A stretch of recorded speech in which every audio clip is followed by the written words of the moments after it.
Bueno, uno de los que se comunicó fue Alberto de San Juan. Alberto pregunta, ¿por qué se llama luna roja a la luna de fin de abril? Eso por un lado. Y por otro, dice si hay alguna aplicación para observar el universo. Bueno, empezamos por el final.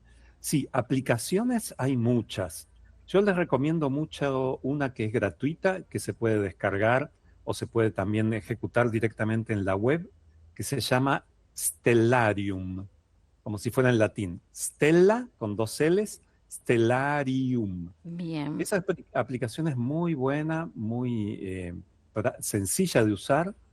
Uno la descarga inmediatamente, se acomoda al lugar donde uno está y a la hora, y uno puede mirar cómo se ve el cielo en el momento en que uno está, o también cómo se va a ver a la noche siguiente o la noche anterior, o hace 10 años. Es muy bonita para usar. También se puede ver genial. cómo sería el cielo si uno lo observa desde otro lugar de la Tierra, desde el hemisferio norte, por ejemplo. Esa es muy interesante, yo la recomiendo mucho. Pero además de esa hay muchas. Basta googlear aplicaciones para ver el cielo, así como él lo dijo, y van a encontrar muchas. Buenísimo. Y en cuanto a la luna roja, ¿de qué se En trata? cuanto a la luna, bueno, les voy a decir la verdad, yo en este asunto de los colores de la luna que aparecen cada tanto y de la luna del lobo y la luna de no sé qué, honestamente no soy un gran experto en eso. Una, porque no estudio, mi tema de estudio no es específicamente la luna, pero sobre todo porque esas denominaciones son más bien algo popular, digamos así, ¿no? Que sobre todo se ha hecho popular en estos últimos años, porque antes no, yo nunca había escuchado honestamente esas cosas. De todos modos, a lo que se refiere Alberto, en realidad es a la luna rosa, no Mm, roja, sino rosa. Y según lo que pude estudiar, porque tuve que estudiarlo yo también, se refiere a la primera luna llena de primavera en el hemisferio norte. Pensemos que claro. ahora nosotros estamos empezando el otoño, Ujú. pero en el hemisferio norte empieza la primavera. Entonces, lógicamente, en la primavera las plantas florecen, hay flores nuevas, hay flores rosas. Entonces, por eso se le llama de esa manera en el hemisferio norte. A la primera luna llena de primavera, la luna rosa, en este caso de abril. Perfecto. Bueno, muy bien. Graciela también se comunicó, había estado escuchando el programa. Dice, según lo que entendí con respecto a las Pléyades, ¿puede ser que lleguen a formar galaxias cuando las estrellas adultas se alejan de este cúmulo de estrellas? O bueno, entendí mal, dice Graciela. No, no, no, nadie entiende mal. Tal vez yo no lo expliqué del todo detalladamente, ¿no? Porque a veces es difícil hacer una síntesis. El asunto es así. En el universo hay muchísimas galaxias. Las galaxias son grupos de estrellas muy grandes, con cientos de miles de millones de estrellas, que están todas más o menos juntas en una zona del espacio, unidas entre sí por la atracción de la gravedad, y entre un grupo, o sea, entre una galaxia y otra galaxia, hay espacios enormes. Hay grandes espacios vacíos entre una galaxia y la siguiente, digamos así. Nosotros, el Sol es una de las estrellas de una galaxia que la llamamos la Vía Láctea. Ujú. Dentro de esta galaxia que estamos nosotros, hay cúmulos, como los que conversábamos la otra vez, cúmulos abiertos, cúmulos globulares también, muchos tipos de cúmulos, que forman estrellas dentro de la galaxia. Entonces, cuando esos cúmulos se desarman, digamos así, porque poco a poco las estrellas por el movimiento de la galaxia se van dispersando, entonces pasan a formar parte de ese gran disco que es nuestra galaxia. De esa manera es como se ordenan, digamos, las estrellas dentro de las galaxias. Por supuesto, en otras estrellas puede haber otros cúmulos que forman estrellas que se quedan en esa otra galaxia. Bien. Perfecto. Laura también dice, ¿por qué desde la época de los griegos hasta hoy se ven los mismos grupos de estrellas y no cambian? Muy buena pregunta, realmente. Gracias por esta Laura. pregunta. Mm. Laura. Lo que sucede es esto, que, como ya dijimos varias veces, el Sol y las otras estrellas, todas se mueven, giran alrededor del centro de la galaxia. Casi todas tienen como un movimiento circular en un plano que es como un disco que está en el medio, digamos así, de la galaxia. Ahora, si eso es así, y las velocidades, otra cosa importante, las velocidades con las que giran las estrellas alrededor del centro de la galaxia no son todas iguales. Mm. Entonces, eso hace que poco a poco la posición de las estrellas, unas con respecto a otras, va cambiando. Entonces, vistas desde aquí, desde la Tierra, realmente la posición de las estrellas poco a poco va cambiando. Lo que sucede es que ese cambio es muy lento, muy lento. Los griegos que observaron estas estrellas las observaron hace por lo menos 2.500 millones de años. Perdón, no, 2.500 años. Ujú. Con tantos millones se me escapó un millón. No, los griegos fue hace más o menos 2.500 años. Pero 2.500 años en la vida de la galaxia y en el movimiento de la galaxia es poquísimo Claro. tiempo. El Sol demora en dar una vuelta alrededor del centro de la galaxia. El Sol, una vuelta alrededor del centro de la galaxia, demora 240 millones de años. Claro. 240 millones. Entonces, en 2.500 años el movimiento No es es casi nada. nada. Claro. Así todo, no es que sea cero, nosotros lo podemos medir, con los telescopios lo medimos continuamente. De hecho, si yo quiero observar una estrella hoy en día y yo sé dónde estaba hace 20 años, para observarla de nuevo tengo que calcular dónde está ahora, porque se movió. Claro. Algunas se mueven más rápido, otras más despacio. Pero a simple vista ese Claro. movimiento es tan pequeño que no se nota, ni siquiera Claro. en 2.000 años. Bárbaro. Sandra se comunicó también desde San Rafael. Dice, cuando uno dice cayó una estrella fugaz, ¿es así verdaderamente que cayó una estrella? ¿A dónde caen y por qué caen? Pregunta Sandra. Bien, gracias por la pregunta, Sandra. Realmente lo que caen no son estrellas. Lo que caen son unos cuerpos muy pequeñitos que cuando caen sobre la Tierra se llaman meteoritos, que son, como decía, cuerpos pequeños. ¿Qué quiere decir eso? Podemos imaginarlos algo así como si fueran pequeñas piedritas Ujú. o minerales o rocas, digamos. Unas más grandes, otras más chiquitas. Continuamente caen sobre la Tierra, digamos, con tamaños que van desde la mayoría, son muy chiquititas, pesan menos de 1 kilo. ¿Mm? Eso quiere decir que son chiquitas. Otras más grandes pueden llegar a pesar cientos de kilos o toneladas incluso. Hay de todos los tamaños. Obviamente las que más caen son las chiquititas. Pero aunque sean chiquitas, como se mueven a una velocidad tan alta, estamos hablando de velocidades del orden de 30 kilómetros por segundo. Mm. 30 kilómetros por segundo. A esa velocidad, cuando entran a la atmósfera, el rozamiento con la atmósfera las calienta muchísimo. Se calientan tanto que empiezan a brillar. Entonces, como se van moviendo y brillan, nosotros vemos una estela, ¿no? Claro. Que también porque queda un poco de material, el material de ese futuro meteorito, de esa piedrita, llamémosle así, se va como desintegrando mientras entra en la atmósfera. Entonces va quedando en la atmósfera como una especie de reguero de polvo brillante, que es lo que nosotros vemos como estrellas fugaces. Bien. Sí, No, adelante, adelante. no, para terminar, iba a decir que caen continuamente, caen en todas partes. ¿Por qué no nos cae ninguna en la cabeza? Porque Eso, podría, que no nos caiga, pero bueno, ¿por qué? que no nos caiga, pero ¿por qué? Bueno, piensen que hasta ahora, en toda la historia, hay un solo caso reportado, registrado, de una señora que le cayó un meteorito y le pegó en una pierna. Pobre señora. ¿Por qué no pasa más a menudo? Bueno, hay que pensar que, para empezar, la mayor parte de la superficie de la Tierra, ustedes saben de qué está compuesta, ¿qué es? La mayor parte de la superficie de la Tierra es océano, es agua. Entonces, todos los meteoritos que caen ahí no nos enteramos. Claro.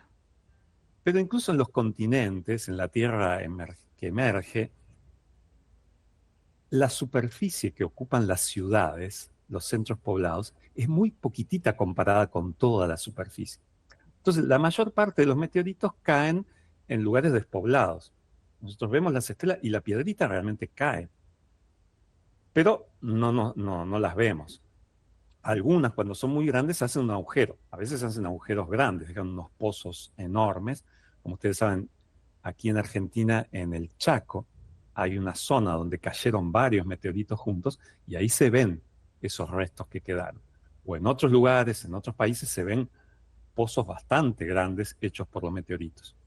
Pero eso es un fenómeno muy raro, que pasa muy pocas veces, Bien. pero pasa.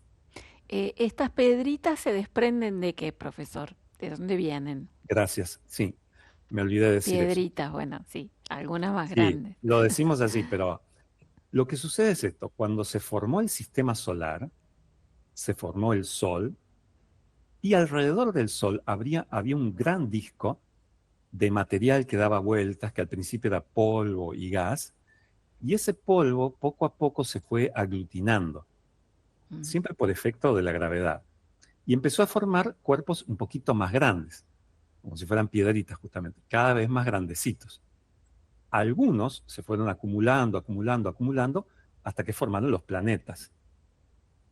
bien, Pero mucho material que no fue a parar a los planetas, mucho material de ese gran disco, quedó dando vueltas alrededor del Sol.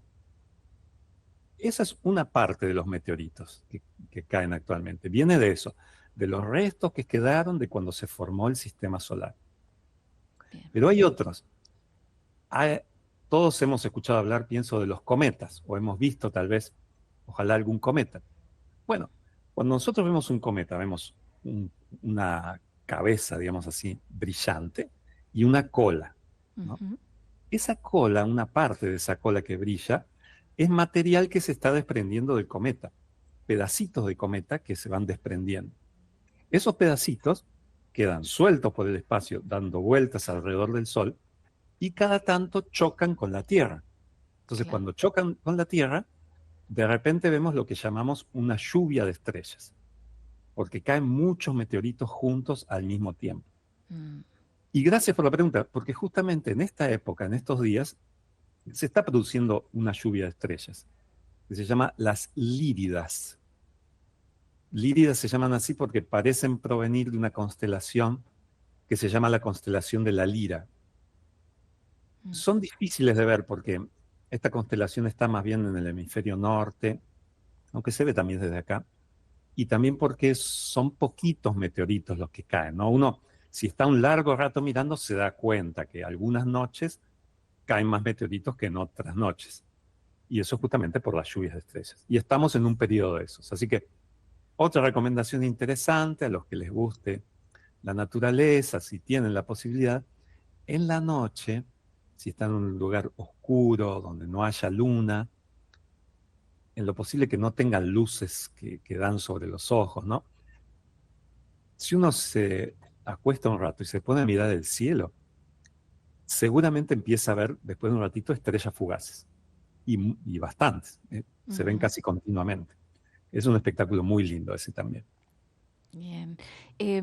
Respecto de los meteoritos, Ujú. ¿ustedes los investigadores tienen la posibilidad de saber cuándo va a caer un meteorito? Porque hemos visto muchas películas, esas terribles que vienen los meteoritos, todo el mundo sale disparado a esconderse. En este caso, ¿realmente se puede determinar, está llegando un meteorito, va a caer tal día, en tal lugar, o no se puede medir? Los más pequeños, estos de los que estamos hablando, que son muy chiquititos, algunos gramos, algunos kilos, incluso algunas toneladas, esos es prácticamente imposible predecir, pero además esos realmente son inofensivos, podríamos Mm, decir, aunque pesen varias toneladas, porque cuando entran en la atmósfera se quema prácticamente todo. mm, Lo que llega a caer sobre la Tierra es muy poquito. bien.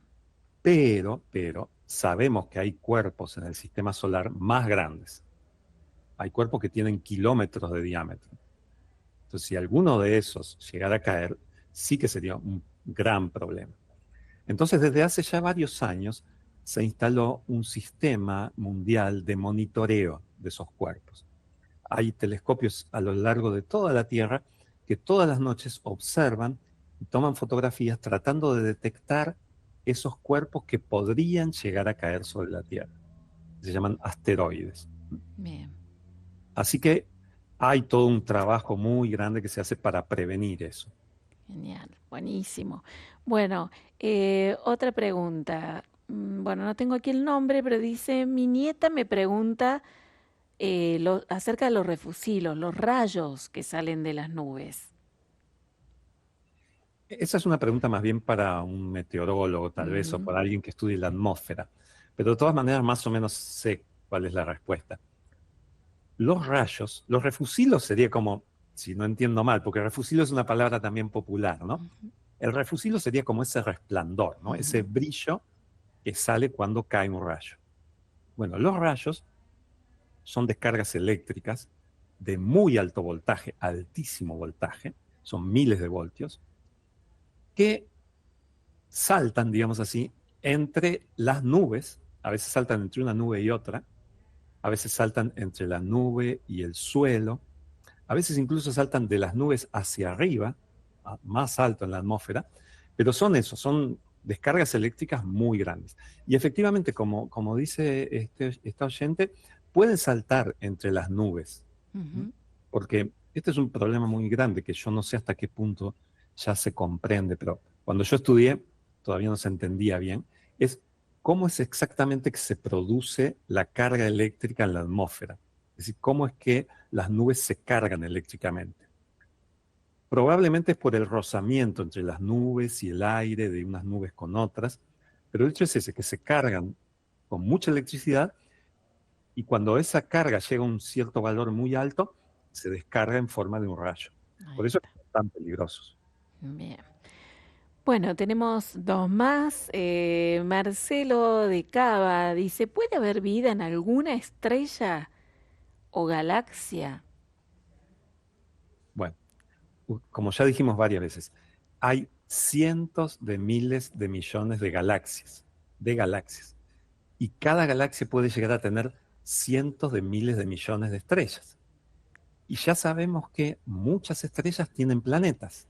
Los hemos observado. Conocemos ya miles de planetas en otras estrellas. Sabemos que la vida, el único lugar donde sabemos que hay vida es el planeta Tierra. Y es un planeta.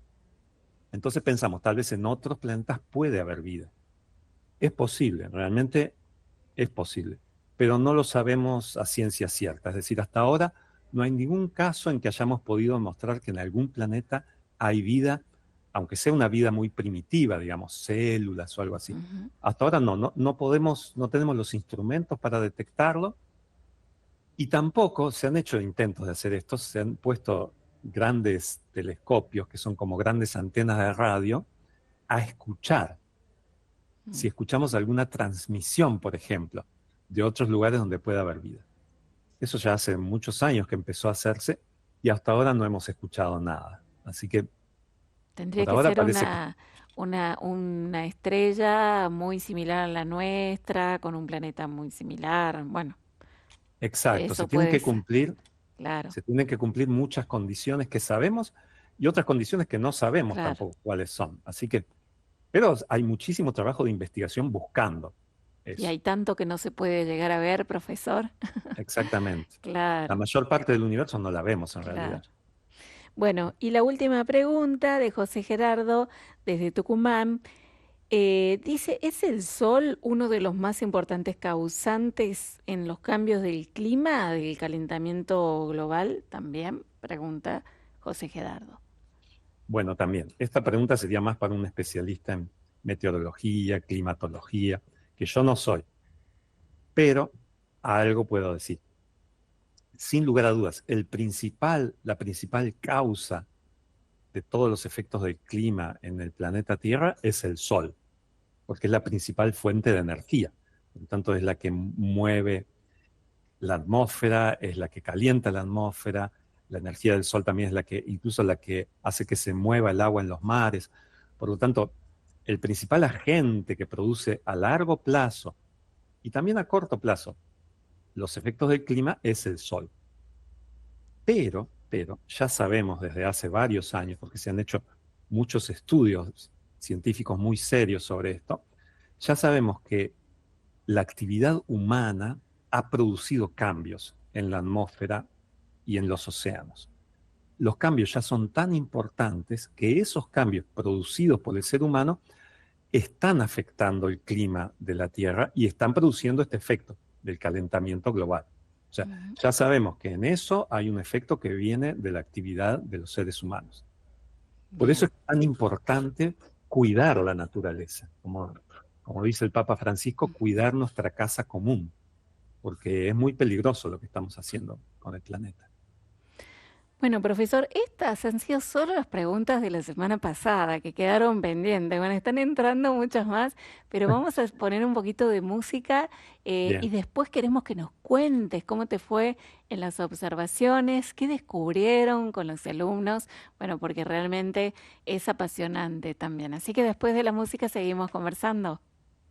muy bien. Bueno, están llegando algunas preguntas que en un ratito le vamos a trasladar al profesor Gabriel Ferrero, para quien preguntaba. El profesor Ferrero, que es doctor en astronomía, bueno, nos acompaña cada semana en este ciclo Las Maravillas de la Creación. La semana pasada no estuviste, profesor, en vivo con nosotros. Contanos en qué actividad estuviste con tus alumnos. Estuvimos trasnochando mal. Lo que sucede es que, como Adriana ya contaste antes, yo soy docente en la Universidad Nacional de La Plata, en la Facultad de Ciencias Astronómicas y Geofísicas, en una materia que se llama Sistemas Estelares. Y una parte de las actividades que hacemos con los estudiantes es hacer observación astronómica, que es muy lindo porque es la primera vez en la carrera, es la primera materia en la cual los estudiantes hacen esta actividad en contacto directo con un telescopio grande, un telescopio profesional. Normalmente lo que hacíamos todos los años era viajar con los alumnos hasta San Juan. Ustedes saben que en la provincia de San Juan, cerca de una ciudad que se llama El Barreal, está el telescopio óptico más grande de la Argentina, en un complejo astronómico que se llama Casleo, Complejo Astronómico El Leoncito. Lo digo porque se puede visitar también, no hace falta ser astrónomo para ir, cualquier persona Ajá, puede ir a visitarlo, a conocer las instalaciones, ver los telescopios. Incluso se puede quedar durante la noche y con un telescopio pequeño, mirar el cielo desde allí, que es muy bonito. Y entonces nosotros todos los años íbamos hasta allá. Este año, lamentablemente, por causa de las restricciones presupuestarias que tenemos las universidades nacionales, no pudimos ir. Entonces lo hicimos en modo remoto, desde acá, desde la facultad, fuimos a un aula donde tenemos muchas computadoras, nos conectamos, éramos en total 14 estudiantes y 2 docentes acá y un docente más que estaba allá en San Juan porque es el director del observatorio. Entonces nos conectábamos por internet directamente con la sala de control del telescopio y poníamos desde acá, mover el telescopio, qué lindo. apuntarlo, tomar imágenes, muchos tipos de imágenes distintas y ver en la práctica todo eso que estudiamos, ¿no? De todas estas cosas que hablamos, galaxias, cúmulos, estrellas, verlas, ¿no? Lo cual es muy impresionante porque no es lo mismo leer en un libro que una galaxia es así, a uno apuntar el telescopio y ver la galaxia, ¿no? Claro. Con todas las características que los chicos van estudiando durante la materia, ¿no? Así que es una experiencia muy, generalmente les gusta muchísimo a los chicos, aparte porque tiene esa componente de que trabajamos toda la noche. Claro.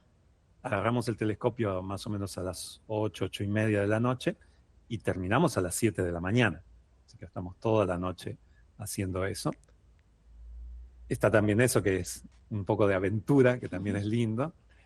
Y esta vez nos pasó una cosa increíble, realmente muy bonita, que fue que eh, la segunda noche que estábamos observando, recibimos una comunicación por internet de un organismo internacional que se llama la Unión Astronómica Internacional, avisándole a todos los observatorios del mundo que había explotado una supernova.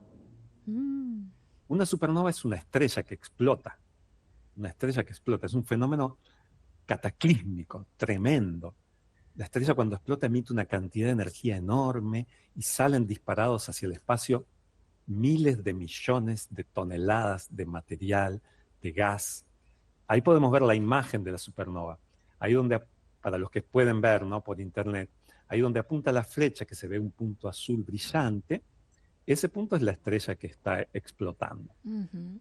Y lo maravilloso es que si uno compara esa zona del cielo, mira las imágenes de hace años o de hace meses, En ese lugar no había nada. Ese lugar claro. era un punto oscuro, no había luz. Y de repente apareció ese puntito brillante. Pero fue también interesante porque cuando nosotros nos enteramos, esa noche se nubló. Nosotros dependemos de eso también. A Claro. veces se nubla el cielo también allá en San Juan, por más que es tan bonito siempre, pero a veces se nubla. Así que pasamos una noche, 2 noches, 3 noches seguidas con el cielo nublado, esperando que se abriera. Y finalmente la cuarta noche, yo no les había dicho nada a los estudiantes porque no quería causarles demasiada desilusión, digamos, ¿no? Pero la cuarta noche se despejó el cielo. Entonces lo primero que hicimos apenas oscureció fue apuntar el telescopio a esa galaxia que se veía ahí, en la imagen, y vimos que efectivamente se veía ese puntito luminoso. Y fuimos a comparar con las imágenes que tenemos en los archivos. Ustedes saben que hay imágenes de todo el cielo ya tomadas de hace muchos años en archivos. Y entonces fuimos a comparar con los estudiantes a ver si en las imágenes anteriores se veía o no. Y efectivamente, no se veía nada en ese punto. Ujú. Y bueno, así que pudimos tomarles imágenes, pudimos analizar la luz con distintos filtros de distintos colores, comparar unas con otras. También analizar muy a fondo, como desmenuzar la luz en una cosa que se llama espectro, que ya hablamos Sí. hace algunos programas. Pudimos tomar el espectro de la supernova y compararlo, esto fue una cosa maravillosa, compararlo con un espectro que habían tomado los que descubrieron la supernova. Los que la descubrieron, apenas la descubrieron, analizaron la luz de esa manera, nosotros la volvimos a analizar y pudimos notar las diferencias que Ujú. habían ocurrido en pocos días. En 4 días la luz ya había cambiado muchísimo, porque lo que sucede es que eso es una explosión que está en curso. Claro. ¿Sí? De repente la estrella explota y empieza a crecer, a agrandarse, y todo el material que estaba dentro de la estrella empieza a salir disparado, y eso uno lo nota en la luz de la estrella. En pocos días se nota la diferencia. Mm. Así que fue una experiencia realmente muy linda la que pasamos. Profesor, cuando vos estudias las estrellas y cada uno de estos fenómenos, siempre nos decís que es importante porque les ayuda a descubrir otras cosas o investigar otras cosas. En este caso, bueno, además de ser algo lindo para ver, sobre todo para quienes lo estudian, ¿por qué es importante haber visto justo o el estudio de esa supernova? Por muchas cosas.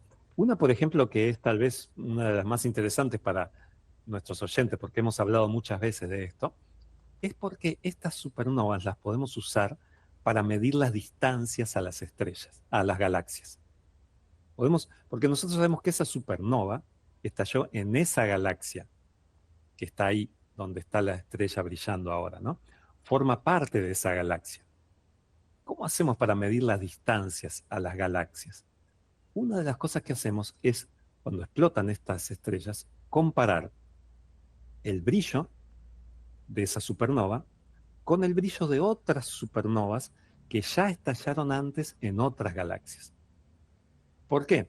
Porque sabemos una cosa muy importante, y es que algunas supernovas siempre brillan lo mismo intrínsecamente. O sea, el brillo de la estrella en sí mismo, cuando explota, es siempre igual. Ujú. Entonces, las que están más cerca, las vemos más brillantes, obviamente. Las que están más lejos, las vemos más débiles. Pero nosotros sabemos cuánto brilla la estrella en sí misma. Entonces, usando esas diferencias de brillo, podemos calcular las distancias a las galaxias y así Claro. saber qué tan grande es el universo. Esa es una gran utilidad. Y otra también muy importante es que, un poco más difícil de comprender, pero es que esta supernova en particular pertenece a un tipo de supernovas que son originadas por estrellas muy grandes, que explotan. Esas estrellas tan grandes son realmente las únicas que son capaces de generar ciertos elementos químicos. Creo que alguna vez ya contamos que cuando empezó a existir el universo, en el universo había solamente dos elementos químicos, el hidrógeno y el helio, nada más. Ujú. ¿Cómo es que llegó a existir todo lo que hay después? Por ejemplo, todos sabemos que en nuestro cuerpo Tenemos carbono, tenemos nitrógeno, tenemos oxígeno, tenemos hierro, tenemos calcio, tenemos fósforo. Esos son todos elementos químicos que al principio del universo no existían. ¿Y cómo es que llegaron a existir?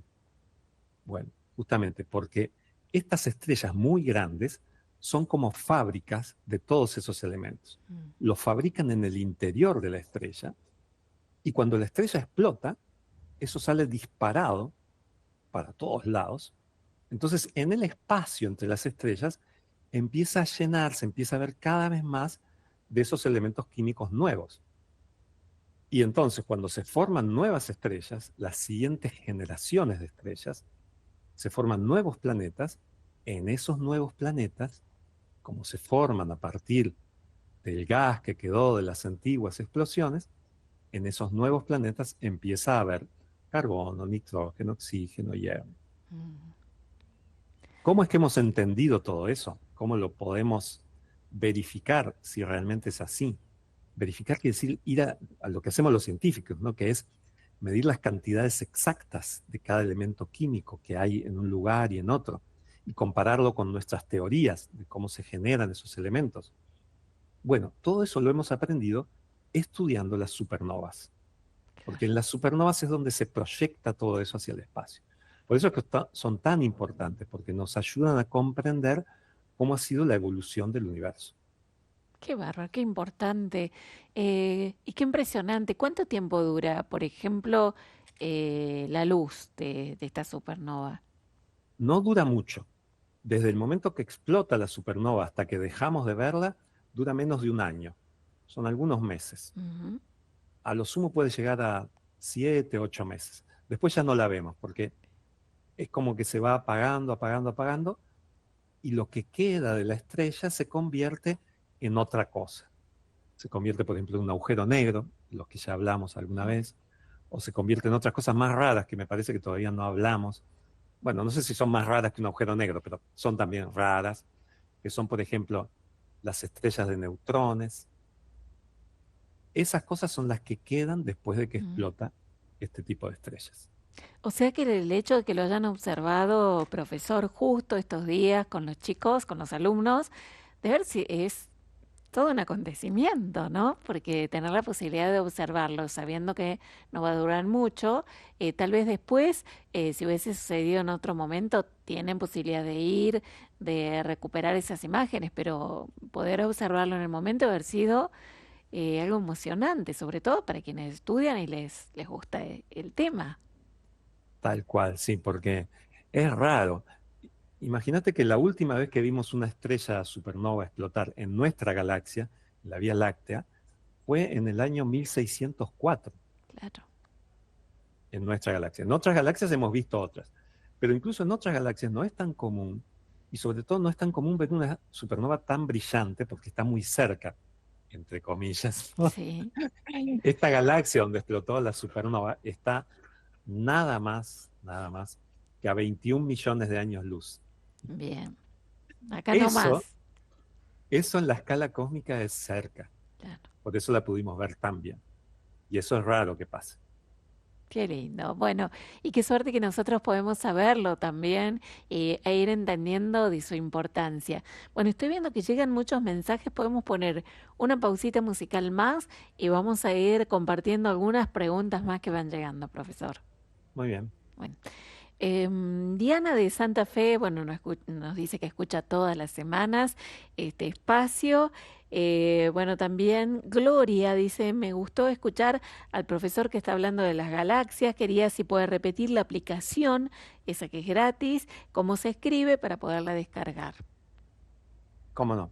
Se llama Stellarium y se escribe Stellarium.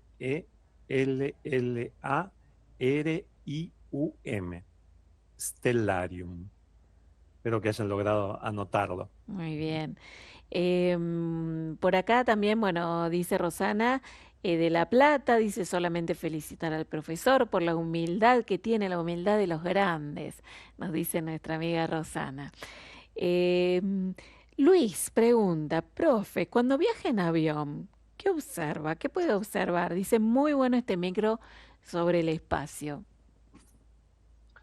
Viajar en avión realmente es interesantísimo si a uno le gusta observar el cielo, porque se pueden observar muchos fenómenos. Yo les recomiendo, sea de día que de noche, cuando viajen en avión, miren por la ventanilla todo lo que puedan, porque se ven muchas cosas interesantes. Por ejemplo, se ven muchos fenómenos de la atmósfera. Ujú. Cómo cambia, por ejemplo, el color de la atmósfera a distintas altitudes, cómo cambia el color de la atmósfera si uno mira hacia el horizonte o si mira más hacia arriba. Y eso todo debido a un montón de efectos de cómo interactúa la luz del sol con los gases que componen la atmósfera y también con el polvo que hay en la atmósfera.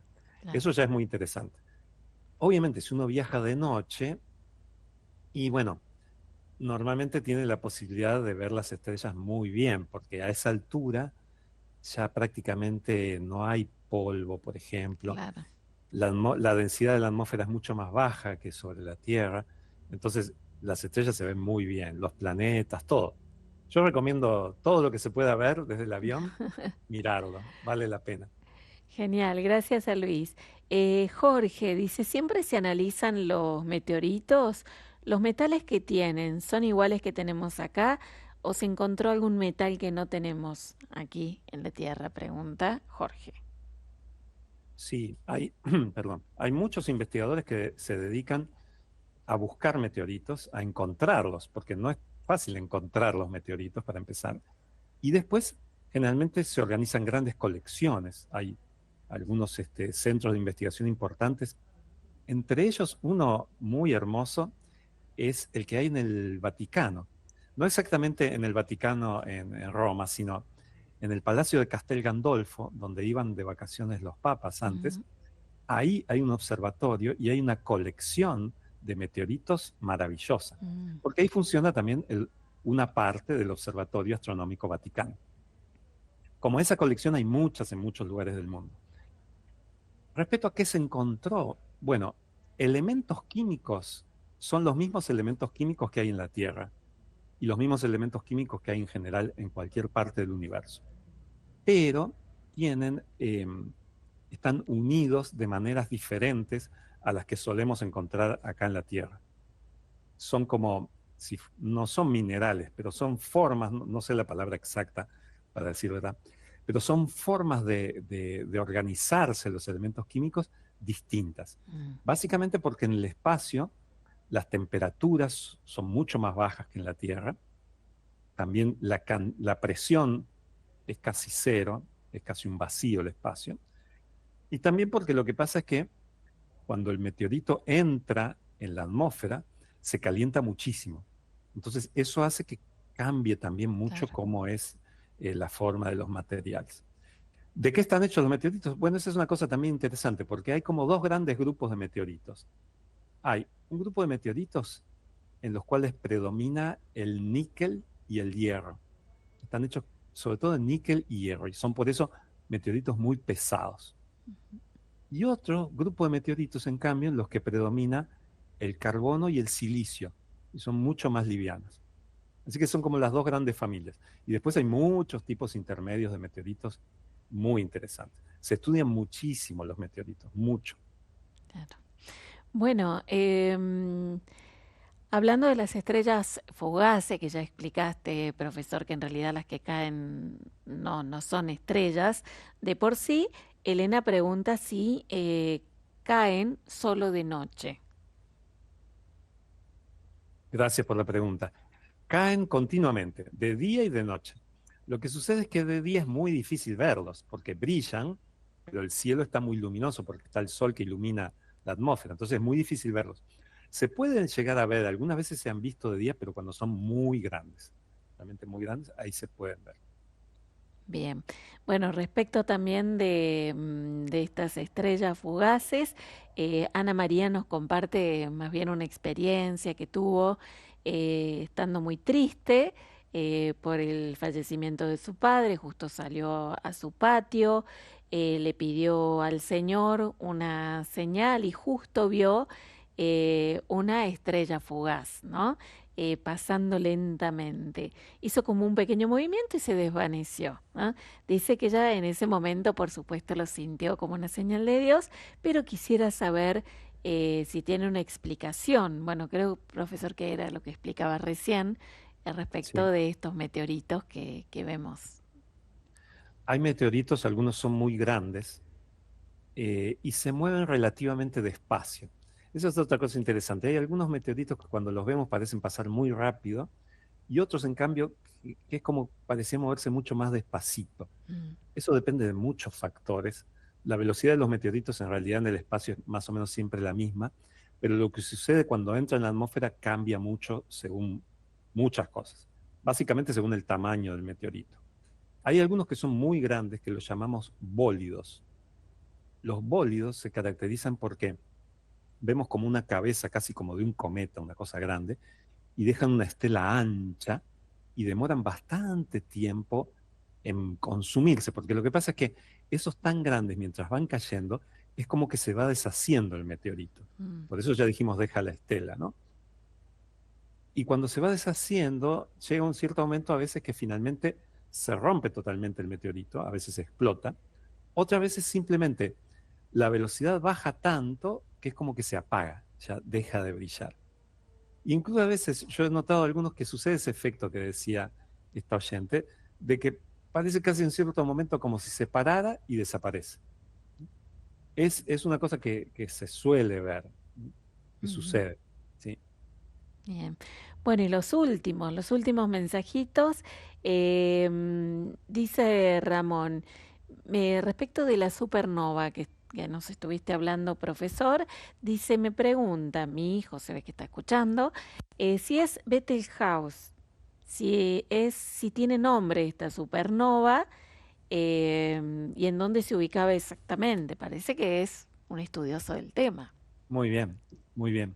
Bueno, no, no es Betelgeuse. Betelgeuse es una estrella muy grande, pero esta supernova que explotó tiene un nombre propio, sí, por supuesto, pero es un nombre un poco extraño, porque para clasificar los objetos son tantos objetos que se han inventado muchos códigos. Bien. Entonces, esta supernova se llama así, se llama SN, que viene de supernova, 2024, que es el año 2024, GGI.